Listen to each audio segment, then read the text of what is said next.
Hey, thanks everybody. Lieutenant Colonel Alan West, the chairman for the Dallas County Republican Party. Appreciate you all coming out for this candidate open house here at our headquarters area.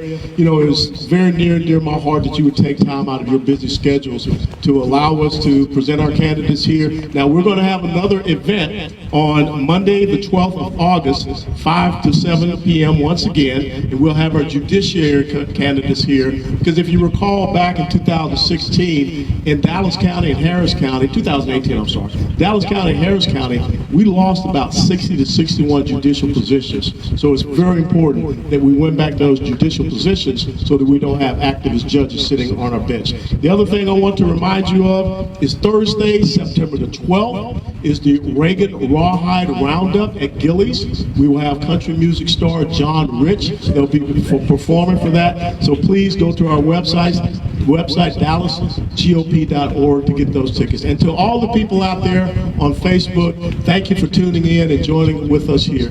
You know, one of the things that a lot of people, you know, think is that Texas is this really safe state. Well, not so fast, my friends. When you think about our major urban population centers, just the same as once upon a time California was red, Colorado was red, we see the progressive socialist left really coming into our major urban centers, being here in Dallas County, Houston, Harris County, Austin, and Travis County, San Antonio, Bexar County, El Paso. And what we have to understand is that we cannot believe that our rural areas will continue to prop us up. We've got to start fighting here in our urban centers. And here in Dallas County, you always hear people saying that it's deep blue Dallas. Well, it's not that deep blue. It's about a D plus 18 county, which means there's an 18 percentage point advantage of voting Democrats. Remember, there's no registration, but voting Democrats as opposed to voting Republicans. But there's a great in the middle piece that I think that we can go after. And one of the things that we want to focus on is engaging communities that lots of times we have not engaged that are conservative in nature. Being in the Black community, in the Hispanic community, in the Korean community, in the Vietnamese community, in the Ethiopian community, people that share our principles and values of, number one, our Judeo-Christian faith heritage. Number two, wanting better education and economic opportunities for themselves and for their children. Want to have safe communities. You can see what's going on right now here in Dallas. We have an issue with crime and security here in Dallas. We want to make sure that we provide that type of environment where people can thrive here in Dallas County, a county where we don't have a single elected Republican. And 4 years ago in Dallas County, Democrats outvoted Republicans by about 290-something thousand votes. I think it's time that we peel that back. We're not going to change this thing overnight from D plus 18 down to Republican plus 1. But what we can do in this election cycle is we can pick up that 5 to 6%. One of the things that we are looking at is how we can gain 90 to 100,000 new voters. 90 to 100,000 voters for us and what we believe in. And I think we have that opportunity because the promises of the left are failed promises. Think about this. Dallas itself, as a city, is the second worst city in the United States of America for sex trafficking. And we know we have a human trafficking issue here as well. So those are the type of issues that we want to talk about. And so what I want to do is take time to give our candidates anywhere from about 8 to 10 minutes, because you give them too long, they'll continue to go on ad nauseum, ad infinitum. But I want to give them an opportunity to speak about what they're running for, why they're running, how you can engage with them, how you can support their campaigns, and then we'll close it with any type of questions you want to have. And for the folks there that are online, please, if you want to submit your questions, we'll do our best to get back with you at a later time. So the first candidate that we want to bring up is running for County Commission, Dallas County Commission. Remember, no elected Republicans anywhere countywide in Dallas. He's running for County Commission seat number 1. That just happens to be my County Commission seat. His name is Jason Metcalf. Thanks, Alan. Thanks. We have a lot of space right here. Well, if you guys can move down here and stand in front of the food, no one's eating right now. So if you guys can move down, people in the back, Line of sight. come all the way down, but don't, not over there, but over here to the food, where the food's at. If you guys can do that, that would be great. They might be afraid if they're going to be called on for questions. There will be a quiz later. So I want to thank the Dallas County Republican Party for hosting this candidate forum. I want to thank Alan and Dee for putting all of this together. And I want to thank all of you guys who've come out today to learn more about the candidates. I don't think we have the, do you want to pause for the chairs? We don't need a lot more. That's it. I know people are going to have difficulty hearing over that noise, so. All right, so the first rule of public speaking is to sort of start with an icebreaker. But I apologize, I'm not going to do that because I know if I take too long, Colonel West is going to make me do push-ups, and you guys didn't come out here to see me do that. So I want to talk a little about who I am, why I'm running for Dallas County Commissioner, and why is it important for you to support my race. So who am I? Well, firstly, I'm a father, a husband, business owner, and a follower of Jesus. I was born in Dallas. I grew up here. I didn't know my father. I was raised by a single mom in Dallas, and so I know what it's like to grow up poor. I grew up right off of Garland Road near Buckner, and was an Eagle Scout, National Merit Scholar. Went to SMU and graduated in 3 years with 3 degrees: a Bachelor of Science in Political Science, a Bachelor of Arts in Economics, and a Bachelor of Arts in International Studies. I went on to study at the University of Virginia School of Law, and I took the bar exam in California for fun. But I've never practiced law. Instead, I went to work for an international consulting firm called Bain & Company, and I worked in the US, South Africa, and Australia. I came back to Dallas around 2002, and I started working for a private equity business, and then I went with another guy to start up a fund based in London, and did that until about 2009. Since 2009, I've started my own business where I consult companies, primarily in merger integration, cost cutting, doing platform integration, a lot of work with all throughout the company, whether it's sales improvement, cost cutting, and I worked for a number of small businesses, a number of large businesses all over the world. So I have a lot of experience. I met my wife, Bridget. She's from New Zealand. I met her while I was working in Australia. And we had 2 beautiful children, Hayward Metcalf, who's now at the U.S. Military Academy at West Point, and my daughter, Briar, who's starting 9th grade this year. And they're both wonderful. And so I decided this year that I would try and figure out how I can get involved. I was tired of seeing the state of where we were going, and I wanted to get involved in politics. And I came down here to this office in November, and I sat and I said, let's go through some of the races that are in my area. And I was very surprised about what's going on with the Dallas County Commissioner's Court. So that's why I decided to get involved. So why is it important? I won't go into explaining what the County Commissioner's Court does, but a lot of people found out about it when they closed the county down for COVID because they run the Department of Health.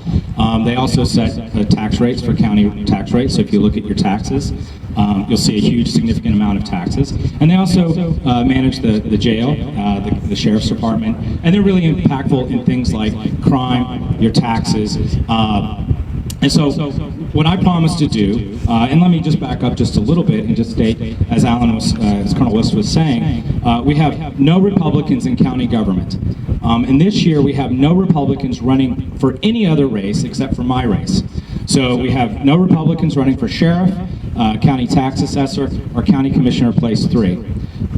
And so far, we have all Democrats. And as you probably know, if you live in Dallas, the city of Dallas, most of the councilmen people are, even though it's nonpartisan, are Democrats as well. So we're 100% run by Democrats in this county. A lot of people don't know that, don't even think about that, but we are 100% run by Democrats, and I'm the only one running for local office to do that. And so I'm running on lower crime, lower taxes, and lower nonsense. And what do I mean by that? We see a significant increase in crime, even though we have seen the murder rate come down. We have seen a significant increase in property crime, homelessness, drug use, and as Colonel West was talking about, trafficking, human trafficking and sex trafficking. Now, the Democrats want to pass a ballot initiative for pot legalization this fall. Also saw that today the North Texas met on bringing a casino to Dallas. And so what we see is the county and the city going in the wrong direction. And what we need is someone who can see what's going on in the background, see what the county commissioners are up to, and report back and let everybody know what's really happening in Dallas County. Lower taxes. Our taxes have gone up over 105% in 10 years. So let me state that again, 105% over the last 10 years, 30% higher than the rate of inflation. And what that means is our population is declining. Dallas County had its highest population in 2019. We're actually declining in population because people are going to other counties. They're looking at their taxes and saying, why would I stay here when I can go raise a family in a surrounding county that has a 30% lower tax rate? And so now the county commissioners are looking at adding $5 billion of debt to build a new jail. And that's just going to increase our taxes more and more, and it's going to make it where our tax base is going lower and our cost is going higher. So we need someone who understands that and can do, and get involved. And the last thing is nonsense.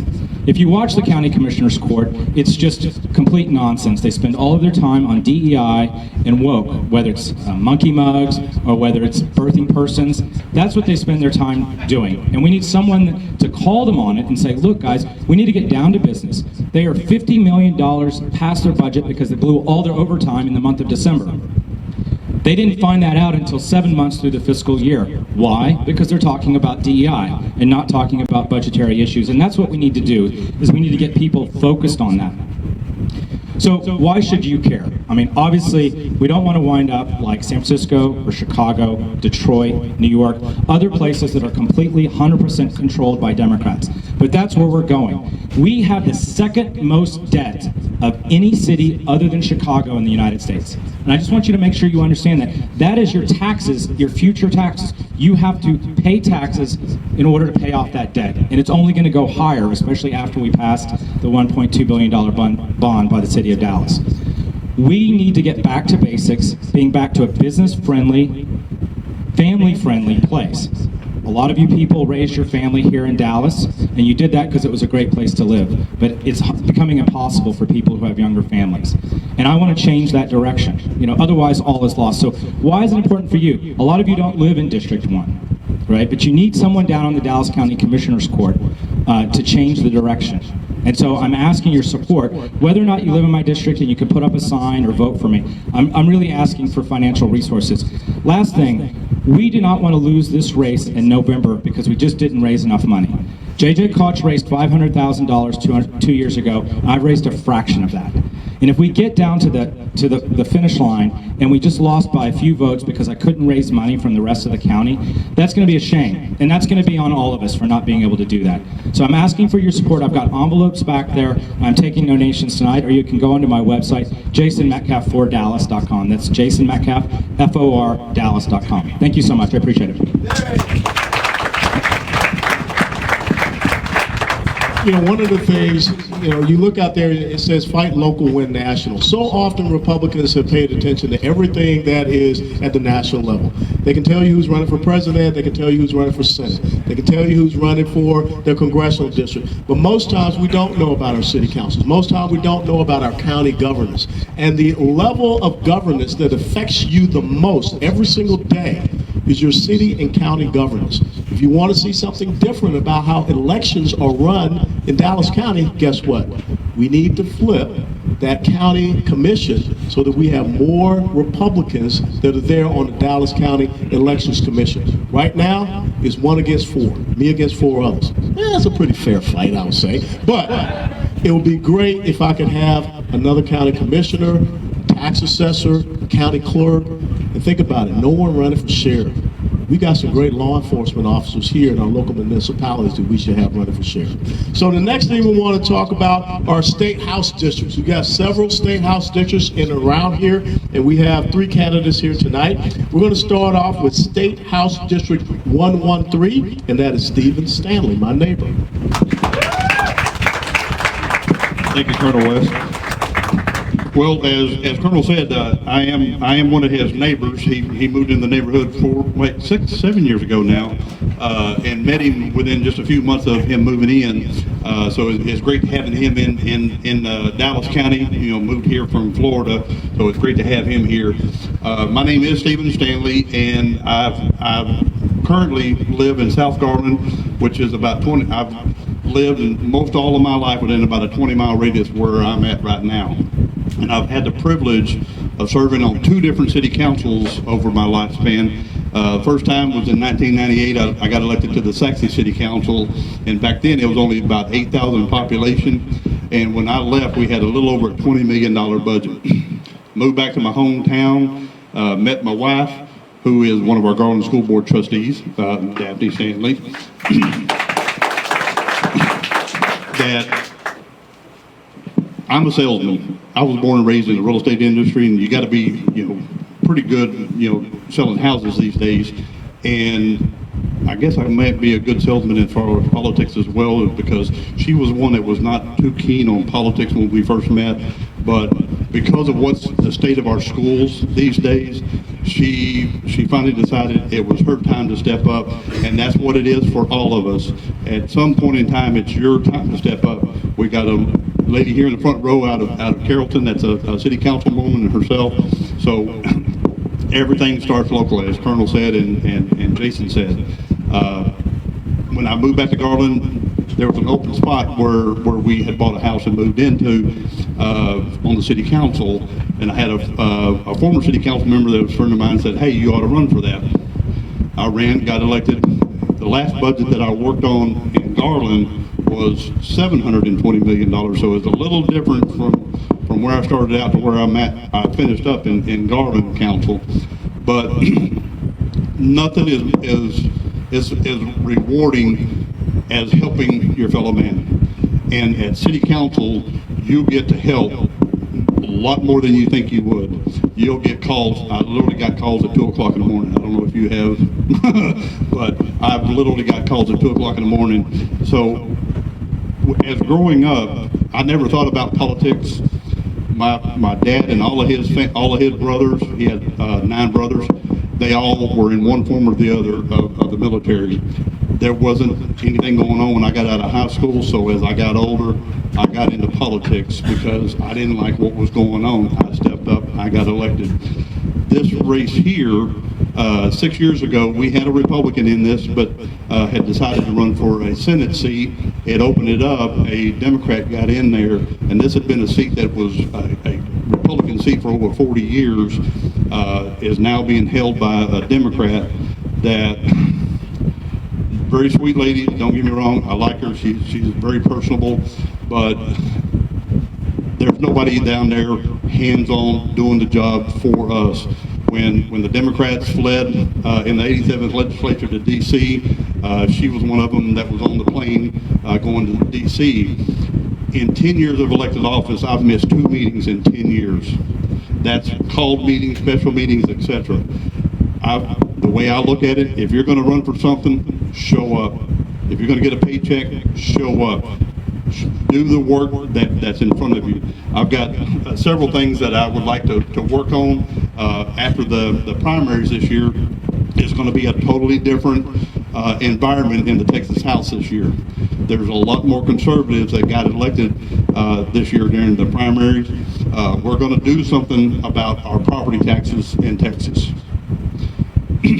There was a big help, when they raised the homestead exemption for school taxes this last year, but there's already talking about a little over $21 billion surplus yet again.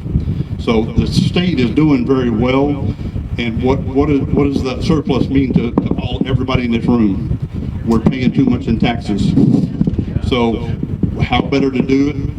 Do something about our M&O property taxes and then make it permanent, not just a short-term deal. Because when you put in an exemption, you could reduce that exemption as well. If we put in mechanisms that totally take out where we have to pay property taxes at the local level to where the state starts taking care of these taxes like they do in a lot of states, we'll be a lot better off, our families, down the road.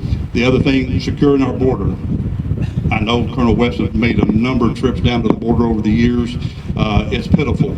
This current administration that's in DC right now, when they came in, they took out every tool that worked, that kept the borders closed, that was closing down the borders to, it was just a trickle coming over. Open them up, and now they're trying to, a lot of cities are trying to figure out how to make these illegal immigrants that have come up illegally across that border, trying to figure out how to make them voters. They're issuing them IDs. How many states do not verify if you're a legal citizen when you fill out the voter registration card? We're in for a big awakening this November if we're not paying attention. So what they were saying earlier, we need poll watchers and such. Please, if you have time and you're not doing anything else, please come out. If you're not working the election, be a poll watcher to make sure there's no shenanigans going on. And finally, education freedom. My dad always told me, said, in everything bad, there's always going to be something good about it. One of the things that we found out during the COVID shutdown is some of the bad things that were happening in our schools. And it's not just happening in your backyard, it's happening across the United States. It got a new governor in Virginia elected, Glenn Junkins. The same thing goes on here. We got to get a lot of this DEI mess out of our public schools across the state. The legislature put stuff into place after the '87 legislature in a special session, and it was worked on by some groups working in the education field about how to circumvent those new state laws. So we got to come up with something a little bit more solid and make sure that CRT, DEI is out of our schools. We need to get back to reading, writing, and arithmetic. I appreciate it. As Jason said, we're all need money. Mine is a minimum of $500,000 race. We're working hard we're starting block walking next weekend. If you have time and you're over in that East Dallas area and would like to either contribute to the cause or come out and block walk with us, you can reach out to Stanley for fortexashouse.com, and you can get all the information there. I appreciate the time and thank y'all for coming out this evening.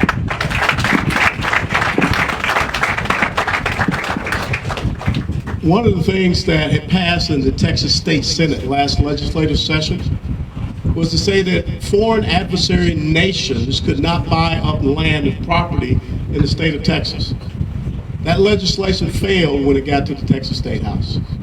So in other words, China has already come into the state of Texas and owns hundreds of thousands of acres of land. And if you're not very clear about it, down in Del Rio, near the Air Force Base there is a former member of the Chinese Communist Party and their army that owns land that abuts right next to that air base where we train our next generation fighter pilots. That's why we need to have the right people. The other thing I want you to go back and read and study up on is something called the Reasonable Impairment Declaration.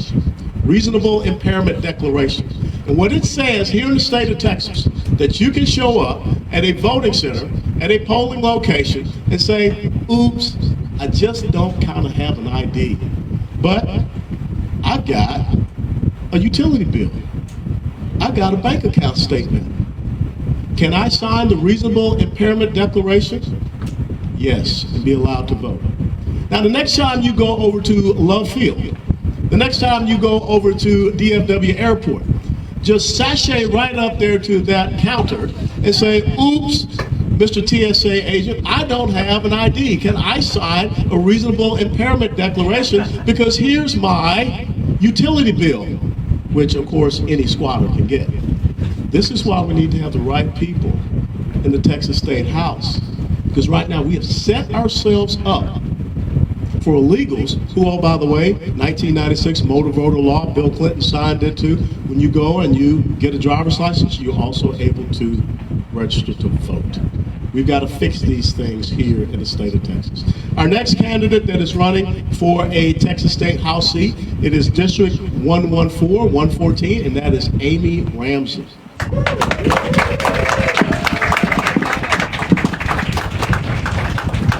Howdy, y'all. Can you hear me? Can you see me? I'm a little short. Sorry about that.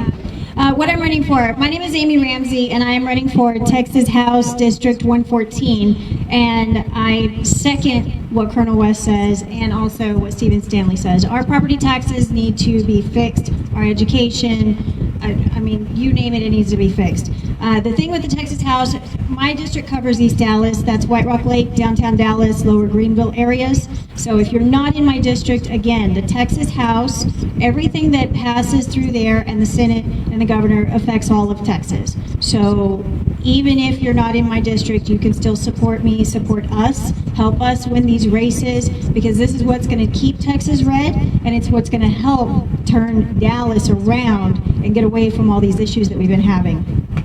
Who am I? I was a young mother and single, and trying to figure out what to do. I am personally living my American dream. I raised my children. I took night classes at the community college here in Dallas, and I started my own business, raised my children, and created enough money through the business to be able to give them a decent life. They're now adults, and COVID happened, and of course, I'm like the rest of you, just living our lives day to day, not thinking too much into politics, and then COVID happened. So you wake up one day and you realize, you just look around and you realize what is happening. Our schools online, what the children are learning, and then I have a niece that thinks she's a boy, and I have a grandson who thinks he's a girl, and I'm like, what is going on? We need to leave this place better than we found it. This is one of our duties as Americans, is to leave it better than we found it. So, yeah, I decided to run. What else? What else are you going to do? So that's why I'm getting involved. I have 5 beautiful grand boys, and when I look at their precious little faces, I just want to make sure that they have the same opportunities that I had. I had a paper route growing up. They can get out there and mow lawns. They can do odd and end jobs. They can still create their American dream. And I was blessed with a beautiful family. I have a very supporting family. And everything, of course, we all have stories. And the one thing that makes us all connect are those stories. They're not all identical, but they do connect all of us. And we need to keep that. America is full of unique individuals with unique individual stories. And that is what fuels the American dream, and that's really what we need to keep. So I do ask all of you guys to stand behind us. What do I need? I need money.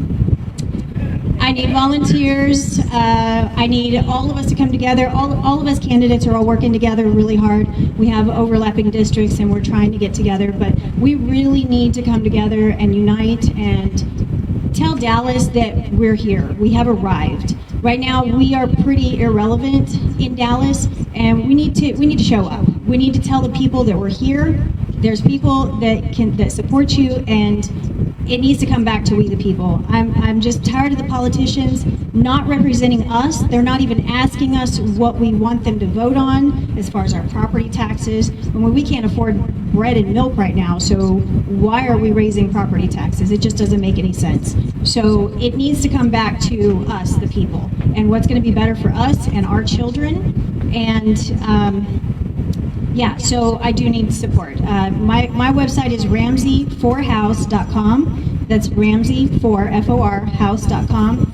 And again, East Dallas, White Rock Lake, Lower Greenville, downtown Dallas. And I'll accept any of y'all's helps. I'm just a business owner. I'm not a politician. I've never run for anything before.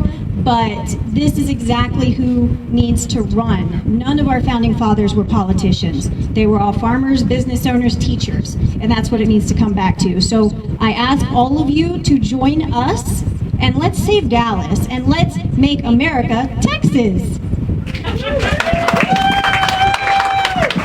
Thanks, Amy. You know, earlier on I talked about how we've got to get out. I've never liked the word outreach. How many people read the chairman's Monday message for today? Oh man, I'm gonna make you do push-ups. You know, every single Monday I put out what is called a chairman's Monday message, because whatever I have in my head, I want you to also have it in your head. So please go to our website, dallasgop.org, and read the chairman's Monday message and share it with others. The title for this week's message was engagement, not outreach, because we have got to engage. We have got to be out there 24/7, 365 in all of the communities across this great county metroplex. I think Dallas is like the 9th or 10th largest county metroplex in the United States of America. And there are people, as I stated earlier, that share our values. It does not have to be about your skin color, your melanin. It does not have to be about whether you have testosterone or estrogen. It has to be about one thing. What do you want for yourself, and what do you want to pass on for your children? When I think about one of the strong communities in Dallas County, that is a faith-based community, that it is an economic entrepreneurship community, that is a community that wants to have better education opportunities for the kids, a community that wants to have safe and secure neighborhoods, a community that really tells you about what the American story is all about. Well, it's reflected in the young man that's going to be running for State House District 115, and that's John John.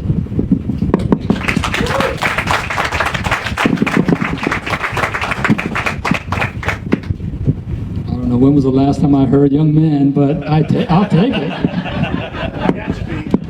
Thank you, sir. So, my name is John, and I'm running for House District 115, which includes Irving, Capel, Carrollton, Farmers Branch, Addison, part of Dallas. So, Amy mentioned a little bit about this. Everybody has a story. All of you have a story. I have a story as to where I am today. And, you know, people always ask about why, right? Why did you decide to get into politics? Why did you decide to run for House District 115? Why did you even decide to run for City Council, right? So I do have a story. And I'll start by saying that I am a Christian, veteran, and a servant. And I start with that because I am a Christian, because I believe God has guided me to be where I am, blessed me to be where I am, to be actually standing in front of you, and all of you, living in the greatest country in the world. No doubt, we have many things that we could do better, but still, compared to any other country, we are living in the greatest country in the world. Blessed to be here. I'm also blessed to have a wonderful wife who took a chance on me even though I didn't have an education, career, or money. I don't know what she saw in me at that time, but she said, I will go ahead and take a chance with you. That was 29 years ago. And she has walked every step side by side, highs and lows, and she's been there supporting me. So I'm blessed with that. I'm also blessed to have 4 wonderful children. Yes, 4. Pretty much almost done. The last one just graduated from high school, and actually this Friday, my second one is actually the first one getting married, so I got a number of things that's going on this year as well. But yes, they've given me minimal headaches and heartaches, and that itself is a blessing that it kind of gave me opportunity to be able to serve the community. So I was born in South Korea, immigrated to Guam at age 10, went to John F. Kennedy High School, graduated at age 16, and as soon as I graduated from high school, I decided to join the Navy because my friends said we could go ahead and serve the country and see the world. I did both.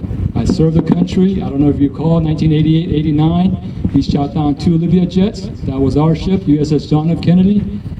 The jets from our carrier went down and shot down 2 Libya jets. Gaddafi vowed to go ahead and sink our carrier. Of course, I'm here, which means that did not happen. But you know, I'm honored to be able to serve and defend our country. And also, as soon as I got out, you know, I didn't have, again, I told you that I didn't have a career, education. My wife and I, you know, she took a chance on me in 1990. We dated for 5 years and got married. We settled down, started having kids, and of course, to make ends meet, we were doing whatever we needed to do. Even going out to Traders Village. I don't know if you guys know Traders Village flea market. I was out there for 10 plus years on the weekends with our little girls, going there sunrise all the way to sundown, right? That's because it needed to be done. I did what I needed to do. But during those times, I was able to go in and volunteer, and never did I think that I was going to make a difference. I volunteered to take some people to the polling station and interpret for them and be able to vote. Those senior citizens came out saying that they never thought they'd be able to vote in their lifetime because of the process. Now, I know for us it's easy, but for foreigners, if you look at all those names, propositions, whatever that might be, it is a daunting task. But for them, they thought they'd never be able to vote. And I assist them, and all I did was just really translate for them and tell them what they can do, their choice. So here I was, and I realized what I did, which was make a difference in someone's life. So I thought, you know what, I want to do better and be a better servant. So I said to my wife, you know, I think I want to go back to school. Mind you, this was 20 years after being out of high school, and we had 4 kids, there were 3 kids at the time, and she said, you know, you gotta go back to get an undergrad degree first. I said, well, yeah, I do. She said, go ahead and do what you want to do. So, bless her heart, she supported me in the sense that I went back to school. And after that, you know, I went back to law school, and out-of-state law school, meaning that I had to be away from the family for 3 years. And she also, said go ahead and go out of state, because if you don't go right now, I don't know when you might be going. Again, at that time, I was over 40, and I had a difficult time being 40. Your brain doesn't work as hard. Your work is good, right? So I prayed a lot, and I prayed to God, say, hey, please, I promise if you walk with me through these difficult moments, I will stay true to being a better servant, which is the reason why I went back to school. So needless to say, I've been serving for the past 24 years in District 115, lived in Capel for 24 plus years, raised the kids in Capel for 24 years, volunteered in multiple capacity in 24 years in District 115. I've been blessed to do that. So as you can see, being able to do that for 24 years, I am invested in District 115. Right before running for a House District 115, I served on City Council as a City Council of the City of Capel. When I ran for City of Capel, there are two reasons why I said two things that I said I'm gonna do for sure. Number one was be fiscally responsible.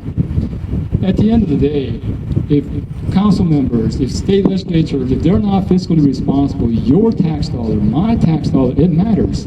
It will, at some point, go up if they're not being mindful about the spending. So I can probably say that if you are a Capel resident, I see Thomas Burrow over there, Capel resident, I could probably say that if you ask him, I was being fiscally responsible. I was very mindful about the spending. Let's go ahead and try to make sure we are efficient about spending. So that was number one. Number two, the second thing I said I would do is be an advocate for the community. Be the advocate for the people. At the end of the day, it's not about my personal goal, agenda, or ambition. It's about you, the residents, your issues and concern. And I said I would go out there and meet you and learn from you what I need to be concentrating on. And I can probably say that during the 4 past years, I did exactly that, which is to go out there and learn from people so I could best advocate for them. So what it all boils down to is this. You know, I am running for a House District 115. I stepped down from City Council. Why? Lord knows, I got paid this much as a City Council, and I'm going to get paid maybe this much as a state representative. At the end of the day, it's about making a difference. And I think probably everyone up here will tell you they're trying to make a difference for the community, however big or small that may be. And that's the courage I'm sure all of them got to run for the seat. And of course, we knew it was going to be tough. We knew it's going to be hard, raising money, finding volunteers. It is going to be tough. No doubt the Democrats will probably outraise us in funding, but they will not outwork us either. I know when I ran for City Council, I said I'm going to go and knock on every door in the City of Capel. Of course, it is smaller than District 115, but I did walk and knock every door. Yes, my wife did help me. There were volunteers. Needless to say, if you have the time, we do need that support. Of course, the district is bigger, so we do need the funding to text or to get out the vote. All that's necessary. But again, if you guys believe that we are all here to try to serve the community in the interest and for the betterment of the community, we ask you to join us, support us, and be with us until November 5th. Because I know that if we're all together and we work hard together, we can overcome. Colonel West talked about plus 16 and 18 in Dallas. That's only a number. If we can all get out and get people out, you 10 of your friends, them 10 of their friends, if we could get them out to vote and be really mindful about what's at stake, I'm sure we're going to have a great time in November 5th. So I ask you, please visit my website, johnjohnfortexas.com. It has my story on there. It has things about what I've done in the past, what I want to do in the future as well. But again, the most important thing is I want to hear from you, learn from you about what I should be thinking about, how I should be advocating for you. So thank you so much for the time, and thank you for sharing your valuable time tonight. It is a great honor to be here. If you haven't gotten my fan, please get one and be my fan as well. Thank you. Thank you, John. You know, I just happened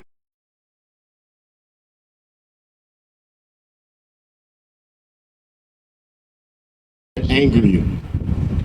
The fact that people that are supporting an Islamic terrorist organization that in October of last year killed Americans, still holding Americans hostage, went to Union Station and ripped down the American flag and burned it and raised the flag of Hamas, a terrorist organization. You know, there were a few members of the United States House of Representatives that came back later that night. Some of them I know, veterans. And they raised the American flag back up.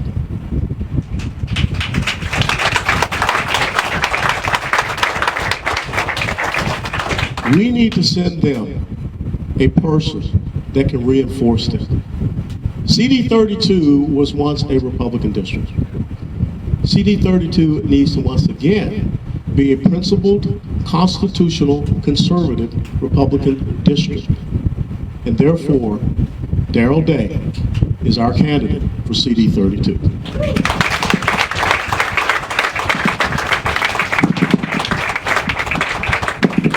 Thank you all. Thank you for being here tonight. And let's start off.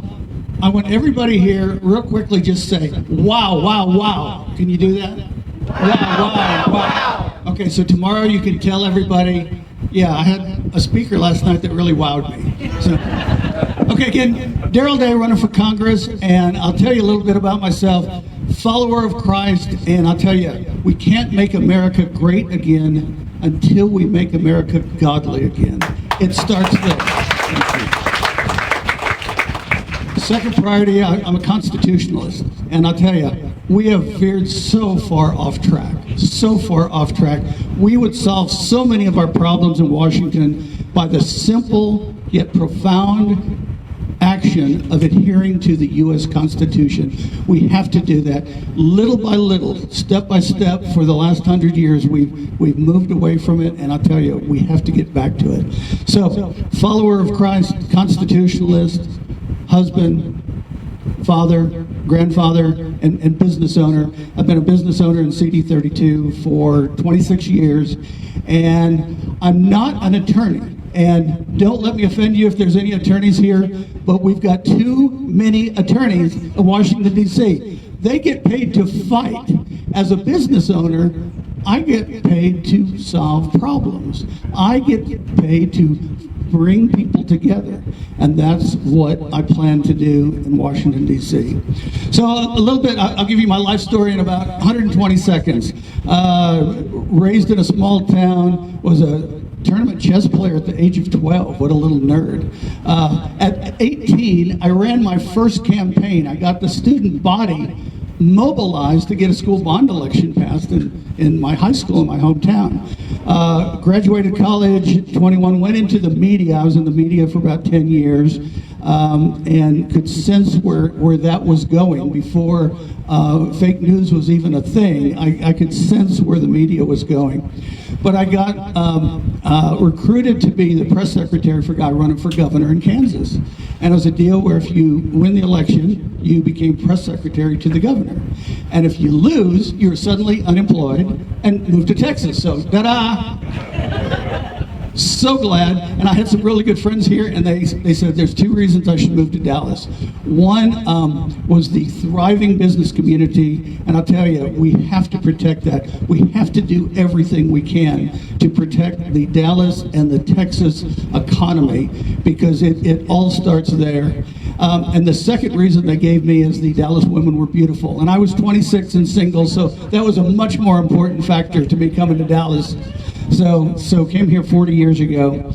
Started a business at the age of 42, and it's an executive search business working with architects. And like I said, I've been in the business of bringing people together and finding solutions. And I'll tell you, that is what we need in Washington. There's a couple things I want to attack. First is obviously safety. We have to protect our southern border. We have to do it now. And you know, the immigration's a thorny issue. There's a lot of ramifications to it. But let's start by finishing the wall and bringing control of the border back to our government from the cartel. You all know the cartel operates our border.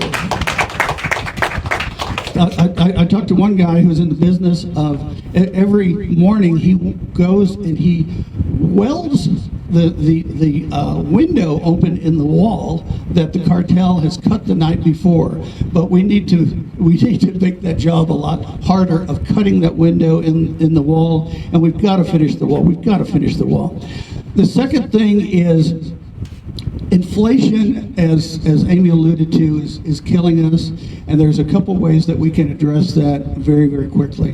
One is increasing U.S. production of energy. That's going to bring prices down. That is going to circulate through the whole economy. It's going to bring, besides heating and air conditioning costs down, it's also going to bring transportation costs, which will reverberate through the economy, right?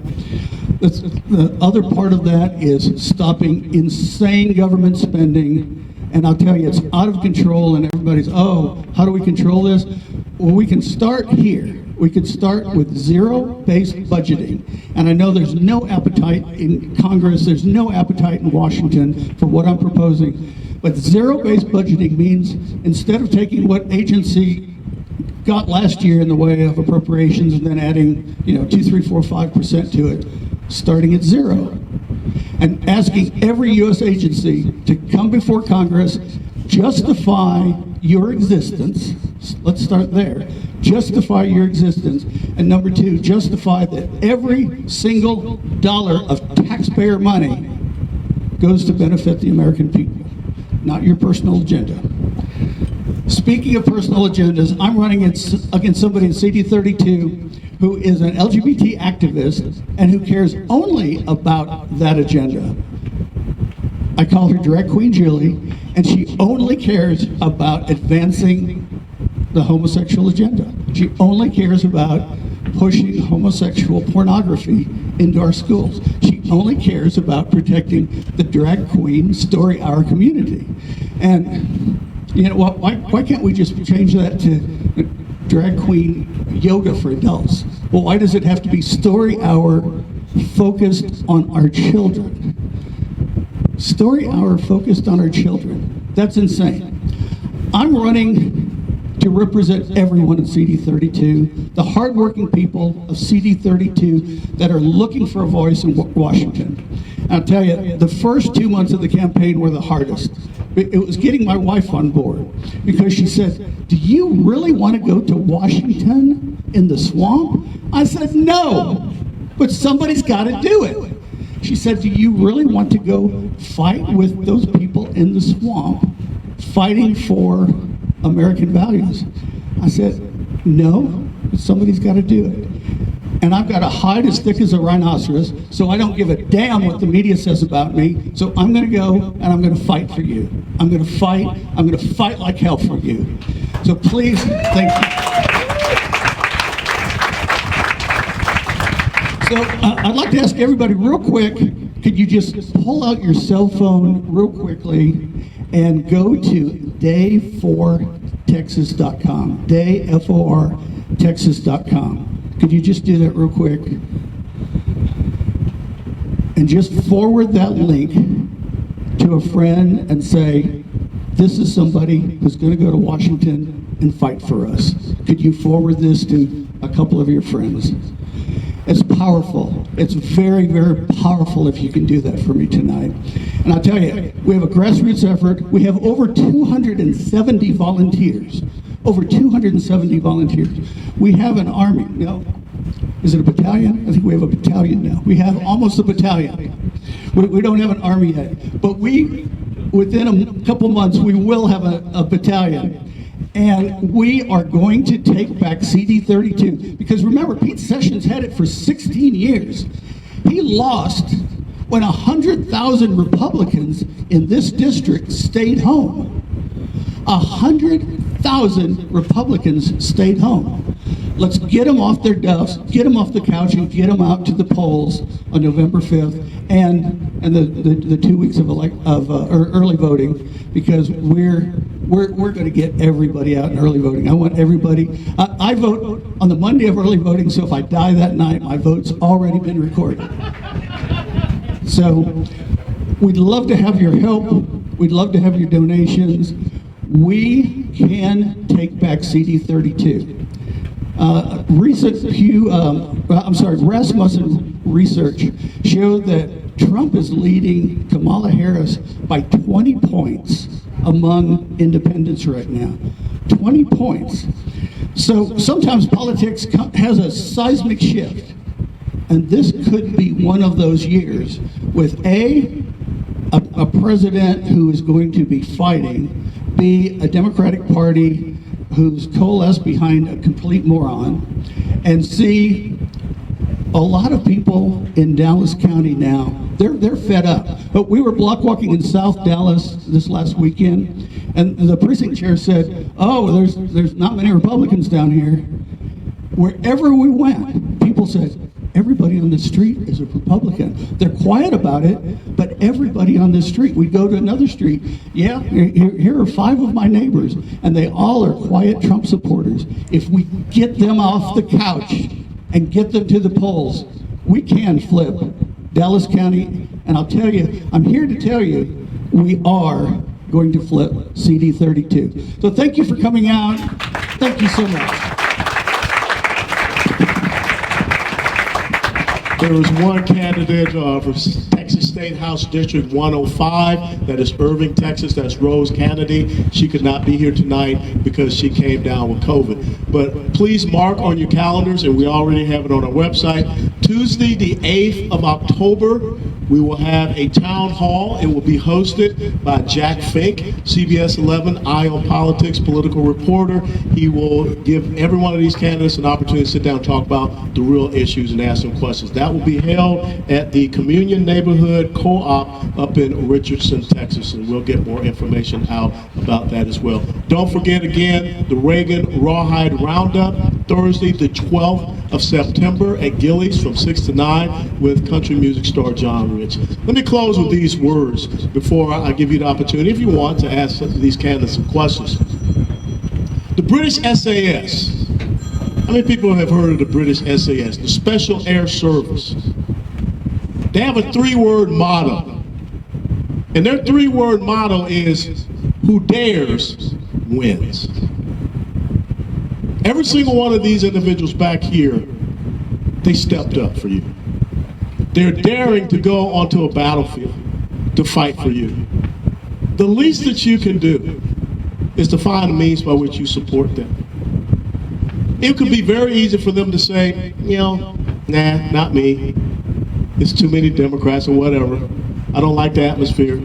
They're too mean. They'll call me names. No, they stepped up.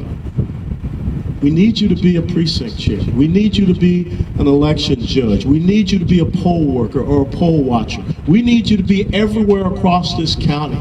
We don't need you to be afraid about putting up a sign, wearing a t-shirt. Because the only way that the left advances itself is through fear, intimidation, coercion, threats, and ultimately violence. History has shown us that. It's time for us to understand those 3 simple words. Who dares wins. Our Lord and Savior Jesus Christ took the high ground on Calvary. Let's take the high ground here in Dallas County. So what are your questions for the candidates? Please feel free. And everyone out there online, thank you so much for participating. Thank you so much for watching. And the exact same thing. Go to these websites of these candidates and support them. What questions do you have for these candidates? And we'll go for about 15 more minutes. Yes, I did. You know, I've been married 34 years. I got 2 daughters. I just can't get away from women telling me what to do. One day I'm going to see Adam and I'm going to say, man, you just messed up when you bit that apple. Okay. All right. Anyone have questions for the candidates? Yes, ma'am. And you can't ask your husband a question. You'll see him later. Well, no, it's all the House district. So are you guys going to go and fight for taking back control of local elected officials and stop preventing us from disciplining kids in schools and taking and being accountable to our constituents? I would like to see a promise from the House representatives that you're going to do that for us, because it's not just school boards that have lost local control. The state has taken away local control of our city councils, and so, you know, we're becoming puppets and we have no control. We want control back. So. Well, I know she didn't ask it just to me, so it's all 3 of us. Last Monday, I was actually in Austin with one of the conservative think tanks, and this was actually one of the subjects that they talked about. And there's a lot of good, solid conservatives that are current House members that were there. There was only 4 nominees that were there, but they are talking about discipline in school, because just because you have lower socioeconomics in where you live does not mean you cannot be disciplined. These kids are smart. They're smart from 5 years old and up. They see what goes on, and if they see that they're not getting disciplined when somebody that lives on the other side of town is getting disciplined, they're going to keep on being bad actors. So they are working on legislation about curbing lack of discipline in schools, as well as doing something statewide. I noticed that there's several school districts working on the cell phone issue. They're also talking about doing something about this on a statewide level as well. So this is something that I would have to look into further information, just because I'm not a politician and I don't follow all of everything. But it comes down to one, is it constitutional, and then two, there's a lot of issue right now, especially in Texas, where Texas is red. We all know that, but Dallas is blue. So there's a lot of issues about Dallas not following laws that are put in place for the whole state of Texas. So that's another issue as well. So that's something that us as the House has to figure out how we're going to work with that and make sure that the cities are actually following the laws and adhering to the state laws. So I don't know if that pertains anything to your question. So.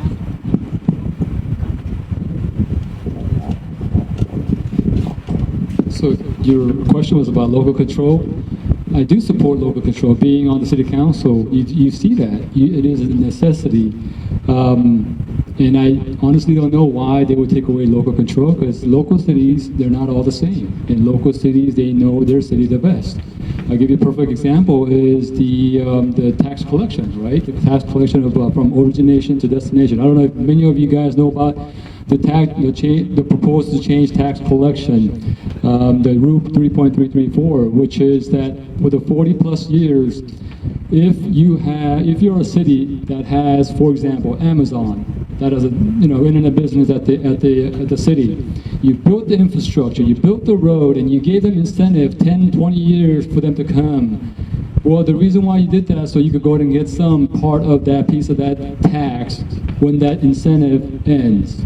That's the reason why you spend years and years and years building that city. Well, the controller and some of the legislatures, they're trying to change that to destination collection, which means that instead of where the Amazon is located, whoever orders wherever else, they get the tax dollars.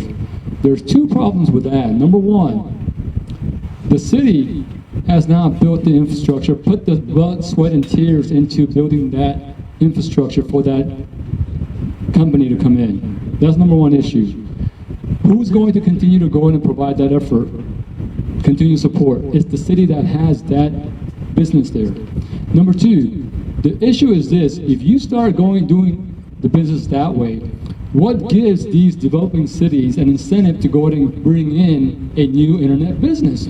None. Why would they? They don't get any piece of the pie doing creating the infrastructure, building the roads and buildings, giving tax incentives. It makes no sense.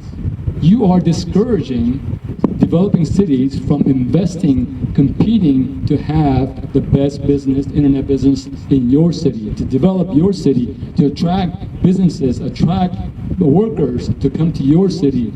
So it just does not make sense. I don't know what the idea is, that they want to go and change that. For example, things like that.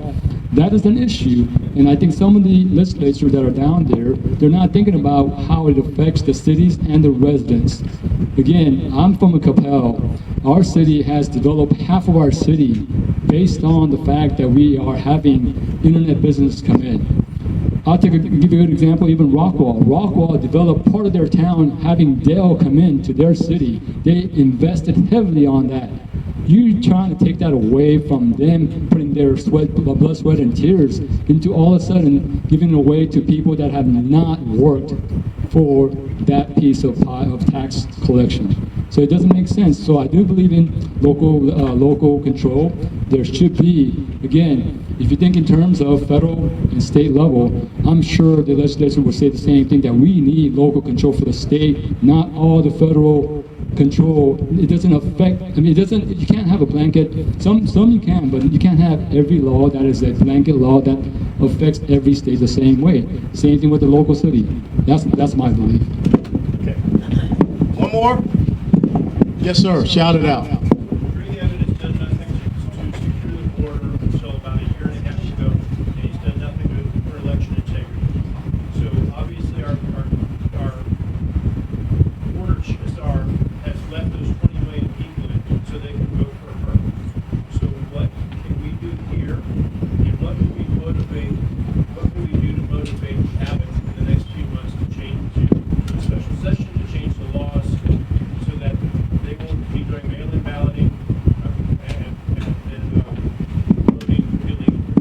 Well, one of the things is a lot of people have been asking for a special session. For whatever reason, that's not happening. And right now, we're within a almost 90-day window from early voting starting. And if you understand within a 90-day window for early voting starting, you're 45 days basically away from your absentee ballots going out, especially for your military. So sadly, I don't know if there's a lot that can be done. But like I said, when you understand something like the reasonable impairment declaration, this is something that was passed here in Texas that basically opens up an opportunity for people that are not here legally to be able to go and vote. So we've got the legislative session that is coming up next year. Wouldn't it be great if we have more of these constitutional conservative voices in the Texas State House so that we can get these things not only passed in the State Senate, but we can get it passed in the State House.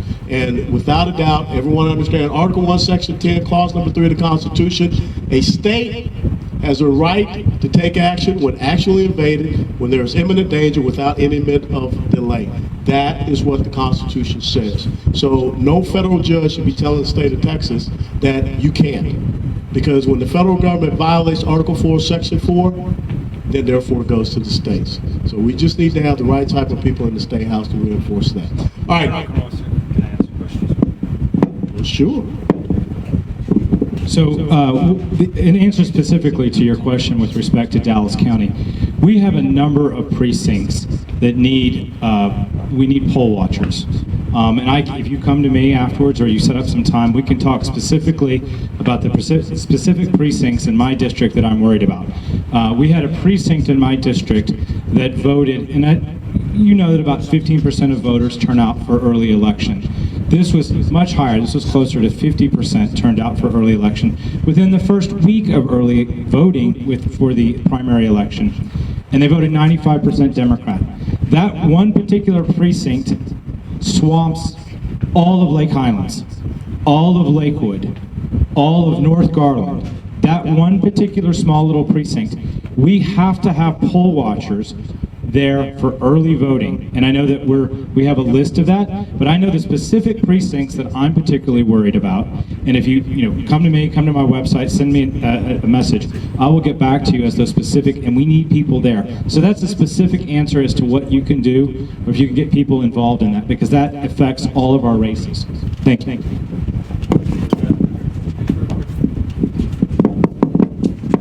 I'd like to give some kudos to Dee and Colonel West here. They've been working to get rid of some of the ghost voters from the voter rolls, and we can do more. We can do a lot more.